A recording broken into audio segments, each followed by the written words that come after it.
Hello everyone, welcome to another session. So இன்றைக்கி வந்து பார்த்திங்கன்னா வழக்கம் போல் $5 to $10 கொப்பி ட்ரேடிங்கில் இருக்கும். எப்படி ட்ரேட் எடுக்கிறேன்றது பாருங்கள். ஸோ ஏஇடி சிஎன்ஒய் ஓடிசியில் வந்து எனக்கு ஒரு கன்ஃபர்மேஷன் வந்திருக்கு. ஸோ இந்த இடத்துல வந்து பார்த்திங்கன்னு சொன்னால் நான் பை ஆப்ஷன் போகலான்னு பார்க்குறேன். எனக்கு ஒரு 5 செகண்ட் கன்ஃபர்மேஷன் வந்தால் போதும். ஏன்னா நான் நேற்று சொன்ன மாதிரி கேப் டவுன் ஓப்பன் ஆகிருக்கு. ஸோ கேப் டவுன் ஓப்பன் ஆகியிருந்தால் நமக்கு வந்து அகெயின் பையர் ஒருத்தர் வாய்ப்பு இருக்குது. ஸோ இந்த இடத்துல நம்ம என்ன பண்ண போகிறோம் அப்படின்னா 5 செகண்ட் கன்ஃபர்மேஷன் பார்க்க போகிறோம். ஸோ இந்த இடத்துல வந்து இந்த கேண்டலில் வந்து பிரேக் பண்ணிடுச்சு அப்படின்னு சொன்னால் நான் வந்து பை கொடுத்துறேன். ஸோ பிரேக் பண்ணிடுச்சு. 30 செகண்ட்ஸில் வந்து பை கொடுத்துருக்கேன் இந்த இடத்துல. லெக்ஸி மார்க்கெட்டில் வந்து என்ன மாதிரியான ரிசல்ட் வருதுன்னு பார்க்கலாம்.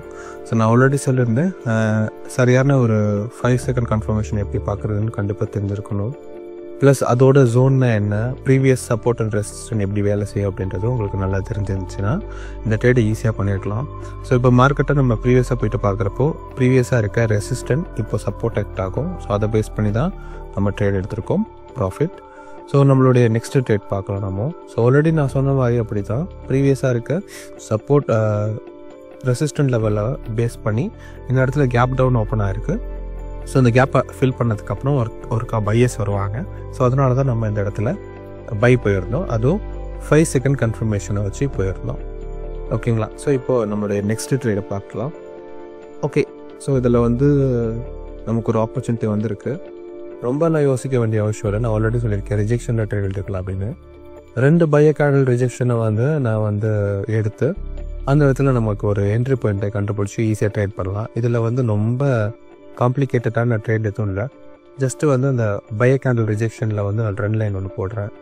ஸோ இப்போது என்னோடய க்ரியேட் ஆகிருக்க கேண்டில் அதில் ரிஜெக்ஷன் வந்துச்சு அப்படின்னு சொன்னால் நான் அந்த இடத்துல வந்து டேரெக்டாக என்ட்ரி எடுத்துருவேன்.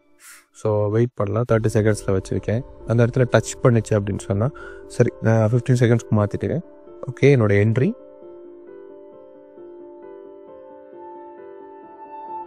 ரொம்ப சிம்பிளான ஒரு ஸ்ட்ராட்டஜி தான் இது. ஸோ ட்ரை பண்ணி பாருங்கள். ரிஜெக்ஷன் தான் நம்ம ட்ரேட் எடுக்கணும். ஏன் நான் ரிஜெக்ஷனில் ட்ரேட் எடுக்கிறேன் அப்படின்னு சொன்னால் இந்த மாதிரி அந்த ரெசிஸ்டன்ட் ஏரியாவில் நமக்கு வந்து கேண்டில் நம்புறதை விட ரிஜெக்ஷனை வந்து நம்புறது நல்லோம். ஐ திங்க் இந்த 2 ட்ரேடும் ரொம்ப ஈஸியாக உங்களுக்கு புரிஞ்சிருக்கும் நான் நம்புகிறேன். ஸோ வீடியோ பிடிச்சிருந்தால் மறக்காமல் சப்ஸ்கிரைப் பண்ணிடுங்க. தேங்க்யூ.